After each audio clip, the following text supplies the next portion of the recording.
Et bonjour les amis et bienvenue sur la chaîne Pronoturf Plus, je suis Sébastien et ici je vous livre mes analyses pour le quintet du jour et je vous donne quelques pronos. Allez c'est parti. On se retrouve à Saint-Cloud ce jeudi 16 octobre pour le Prix des Landes, un quintet plus disputé en place sur 1600 mètres, corde à gauche. Ils sont 16 au départ cet après-midi, le ciel est très nuageux, autour de 15 degrés et la piste est annoncée plutôt bonne. C'est un handicap divisé pour chevaux d'expérience, 4 ans et plus. Une épreuve ouverte où le rythme pourrait être assez sélectif vu quelques profils offensifs au départ. Saint-Cloud, c'est un hippodrome technique avec une longue ligne droite en montée. Il faut du fond pour finir fort ici et notre sélection tient compte de ces paramètres. On peut imaginer un départ rapide grâce à quelques attentistes qui n'hésiteront pas à durcir l'épreuve. Leoparduccio, notamment muni d'œillères, pourrait prendre la tête et imprimer un train soutenu. Derrière, des chevaux comme Salala ou Olympique Message viendront sans doute en embuscade, en attendant la ligne droite finale pour placer leur accélération.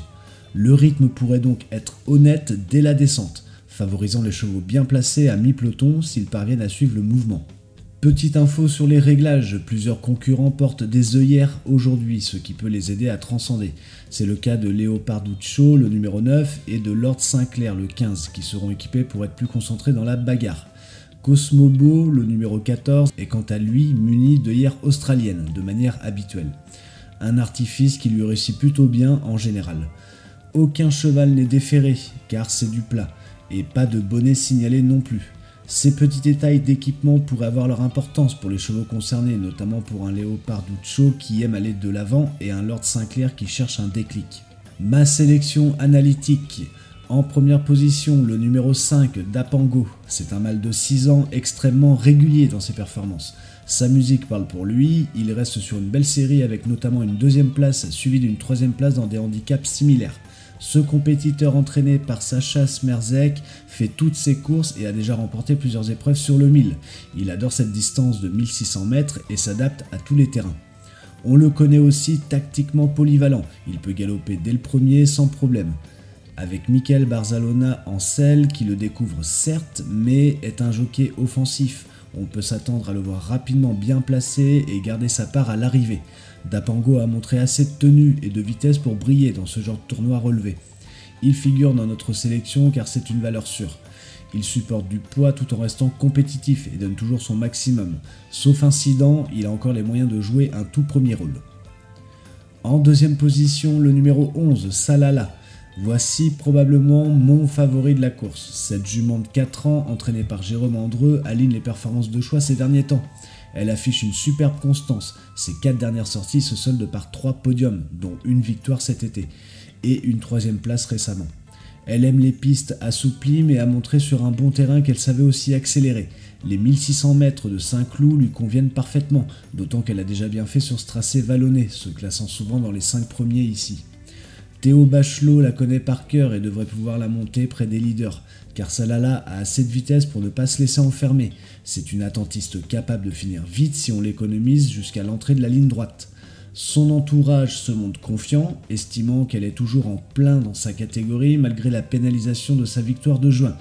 Son sérieux et son aptitude au parcours font qu'on compte sur elle. Salala mérite largement crédit et on l'inclut en tête de notre sélection, avec l'espoir de l'avoir encore une fois lutté pour la gagne. En troisième position, le numéro 2, Olympique Message. Ce hongre de 5 ans représente l'entraînement en forme de Nicolas Perret. Il a pour lui une solide expérience des handicaps et surtout une belle réussite sur le 1000. Il a remporté sa course à Deauville début août avant de confirmer par une 3e place à ce niveau. Sa musique récente est éloquente, 4e, 1er, 3e, 6e, et prouve qu'il s'est figuré parmi les premiers dans les gros handicaps. Certes, là il doit porter 60 kg, mais il l'a déjà bien fait. C'est un cheval maniable qui aime galoper dans le groupe de tête. Sur ce parcours corde à gauche, il a déjà eu du succès et le terrain bon souple ne le dérange pas. Aurélien Lemaître le retrouve en compétition et saura en tirer le meilleur parti, il l'a mené à la victoire par le passé. Olympique Message a montré de la dureté à la lutte et ne lâche jamais rien une fois en ligne droite. S'il parvient à prendre un bon départ depuis sa stalle 12, il devra encore une fois vendre chèrement ses chances. Sa régularité et sa forme actuelle nous incitent à le retenir parmi les 5. C'est un candidat très sérieux aux premières places. En 4e position, le numéro 4, Harper. À 7 ans, c'est le doyen de notre sélection et c'est un cheval qui a beaucoup de métiers avec un palmarès déjà bien rempli. Ce mâle entraîné désormais par Gérald Mossé vient de prouver sa forme récemment en triomphant dans une course à condition à Fontainebleau fin septembre. Il a ensuite tenté sa chance dans un quintet plus début octobre à Longchamp où il n'a pas démérité, finissant au milieu de paquet après avoir montré le chemin.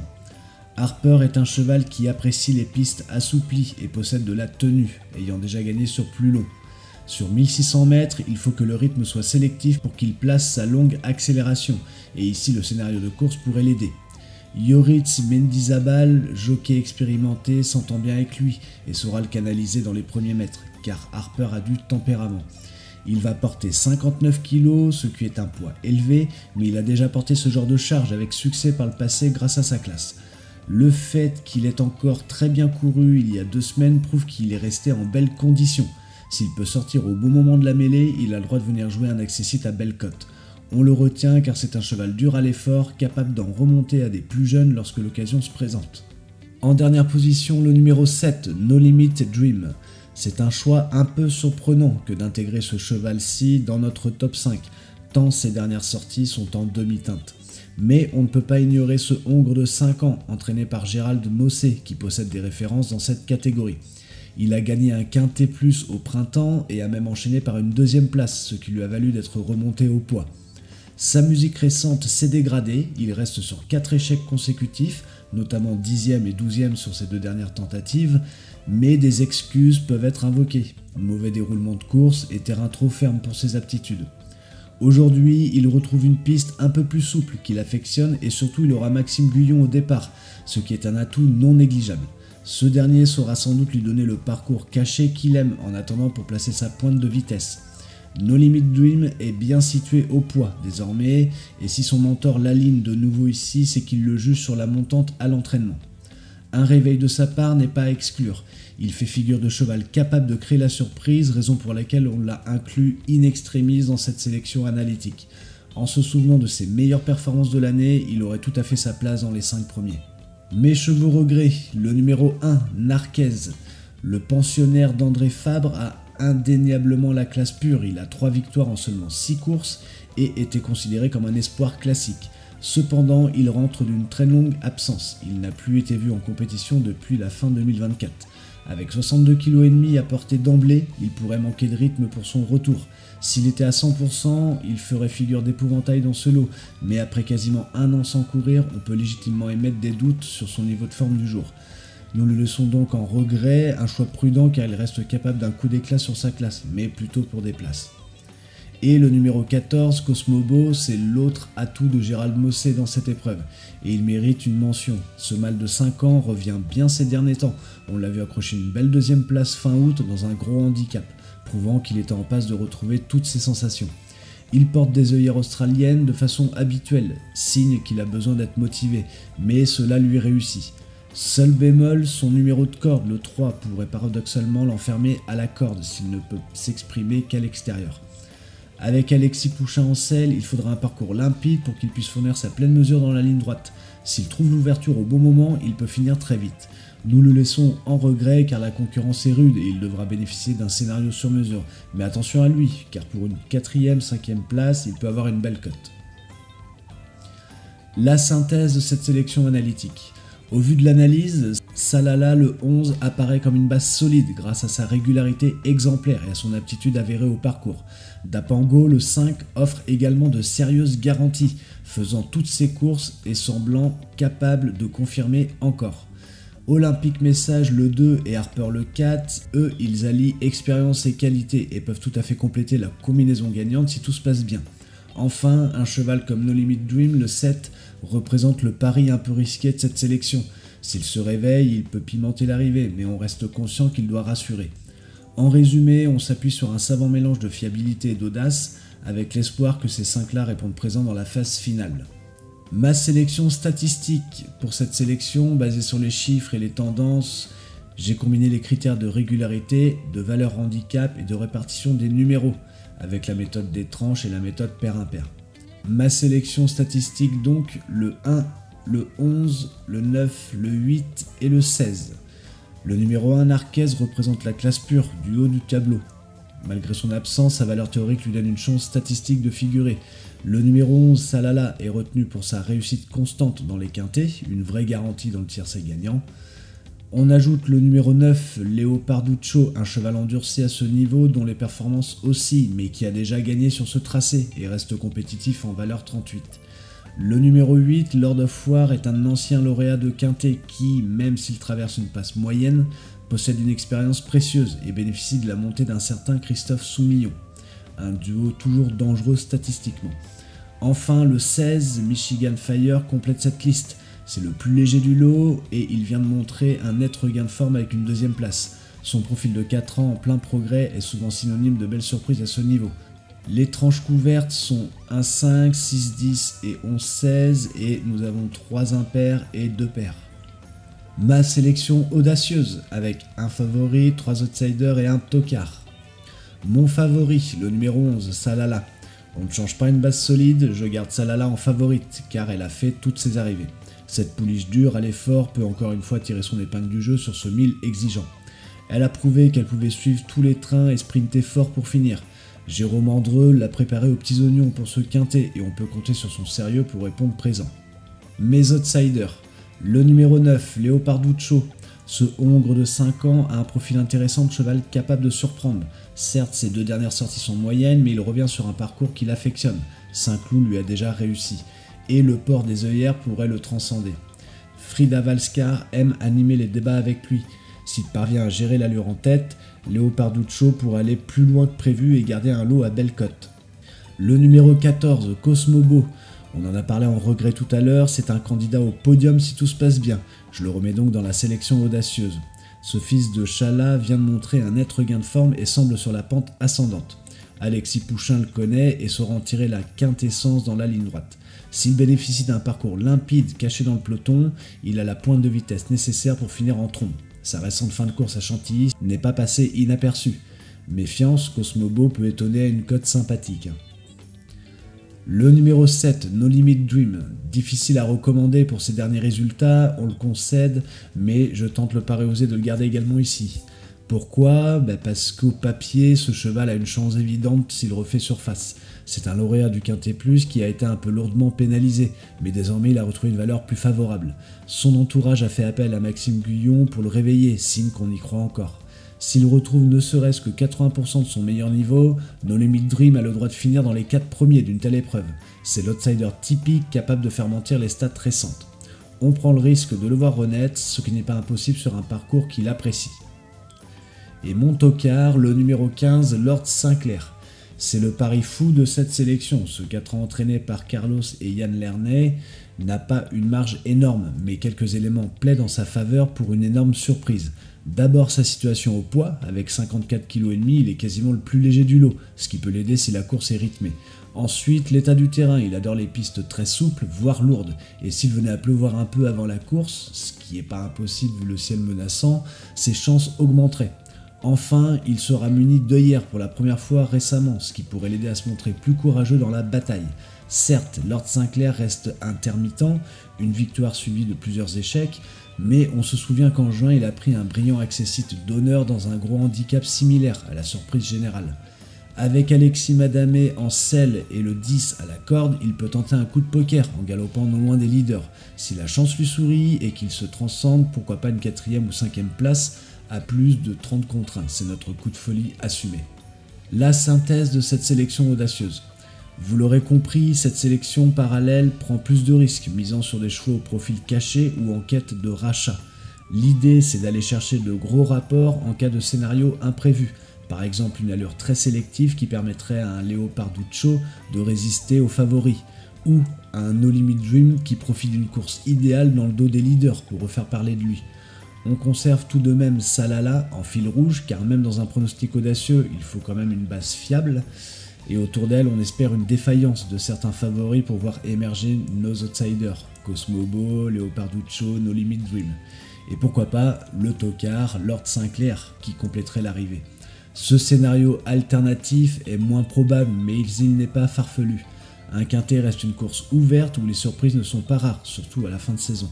À tenter pour les amateurs de sensations fortes, sans oublier que le favori, le 11, demeure la clé de voûte dans nos deux sélections. Ma sélection couplée, mon couplet analytique, le 11 et le 5. On associe nos deux bases les plus solides, Salala, le 11 et Dapango, le 5. Ces deux-là affichent une régularité exemplaire et devraient logiquement lutter pour les premières places si la logique est respectée. Salala finit quasiment toujours dans le duo de tête ces derniers temps, et Dapango ne déçoit jamais et a même la pointure pour gagner. Ce couplet de valeur sûre mise sur la constance et l'aptitude au 1000, c'est notre combinaison fiable du jour. Mon couplet audacieux, le 11 et le 7. En cas de surprise, on garde Salala en base et on tente de lui adjoindre No Limit Dream pour un couplet épicé. Si notre favorite fait sa course comme prévu, la cote de ce pari viendra de No Limit Dream. Ce cheval atypique peut jaillir après un parcours caché. Imaginons un scénario où le rythme sélectif use les frontrunners. No Limit, piloté par Maxime Guyon, pourrait alors survoler pas mal d'adversaires en fin de parcours. Et si No Limit Dream se réveille enfin, il a largement le niveau pour accompagner Salala à l'arrivée. C'est un pari un peu osé, mais pas impossible si la course se décante en sa faveur. Mes sélections 2 sur 4. Mon 2 sur 4 analytique, le 11 et le 2. Ici, on mise sur deux candidatures très souvent dans le top 4 de leur course, Salala et Olympique Message. La jument de Jérôme Andreu, on l'a dit, enchaîne les accessites et fait figure de première chance théorique. Olympique Message, lui, vient de finir 4ème, puis 1er, puis 3ème lors de ses 3 plus récentes tentatives. Difficile de faire plus régulier à ce niveau en quintet. En combinant ces deux chevaux sérieux, on obtient un 2 sur 4 sûr sur le papier. Sauf incident, chacun d'eux aura une probabilité élevée de finir dans les 4 premiers. C'est donc un choix prudent qui vise à sécuriser un résultat sans trop de risques, en tablant sur la fiabilité. Et mon 2 sur 4 audacieux, le 9 et le 7. Pour corser un peu l'affaire tout en gardant de la logique, j'opte pour Leonard Paduccio et No Limit Dream. Ce duo ne figurera pas parmi les plus joués, mais il est loin d'être incohérent. Imaginons que Léo Parduccio parvienne à mener à un rythme régulier sans être inquiété. Il est capable de conserver un lot jusqu'au bout, notamment pour une place dans les 4. De son côté, No Limit Dream reste le cheval fantasque du lot, mais on sait qu'en valeur pure, il peut largement une place à l'arrivée. S'il a retrouvé des ressources et profite d'un parcours caché, il peut accrocher une 4ème place in extremis. Ce 2 sur 4 alternatif mise donc sur un scénario favorable à ces deux concurrents sous-estimés. Léo Parduccio pourrait aller loin en tête et No Limit Dream surprendre en fin de course. C'est un pari osé, certes, réservé aux amateurs de coups de poker, mais dont la réussite n'est pas exclue si la course ne se déroule pas de façon trop classique. Mes chevaux surprises. N'oublions pas de signaler quelques chevaux difficiles à cerner qui constituent autant de surprises possibles, bonnes ou mauvaises, dans ce quintet. Le numéro 1, Narquez, un cheval de grande classe mais qui effectue sa rentrée après un an d'absence. S'il manque de compétition, il pourrait décevoir malgré son talent. Sa condition physique du jour est un point d'interrogation qui en fait un coup de poker. Le numéro 10, Rooftop, capable du meilleur comme du pire, il a gagné son quintet cet été puis a fini 16ème à la fois suivante. Très irrégulier, il dépendra du rythme de son envie du jour. S'il est dans un bon jour, il peut refaire surface, mais c'est loin d'être une garantie. Et le numéro 13, Cortato, ce 4 ans monte de catégorie et découvre les gros handicaps. Il manque peut-être d'expérience à ce niveau face à des chevaux endurcis. Malgré sa forme correcte, il pourrait trouver l'opposition trop forte cette fois. À lui de nous prouver le contraire, mais il aborde un défi de taille et devra se surpasser pour briller. En bref, cette course s'annonce passionnante et riche en enseignements. Je vous ai partagé une analyse complète avec des bases solides et quelques paris tentants. N'hésitez pas à mixer ces approches selon votre feeling. On croise les doigts pour que la réussite soit au rendez-vous et que ces chevaux nous montrent leur meilleur visage sur la piste de Saint-Cloud. Voilà les amis, j'espère que cette analyse vous a plu. N'hésitez pas à me dire en commentaire vos chevaux favoris. Ma sélection est donnée à titre indicatif, ce n'est pas un conseil de jeu, il n'y a pas de garantie de résultat, c'est une analyse personnelle. Jouez prudemment et avec modération. Sur ce, on se retrouve très bientôt pour de nouvelles analyses. D'ici là, prenez soin de vous et n'oubliez pas de vous abonner à la chaîne pour ne rater aucune vidéo. Allez, à bientôt.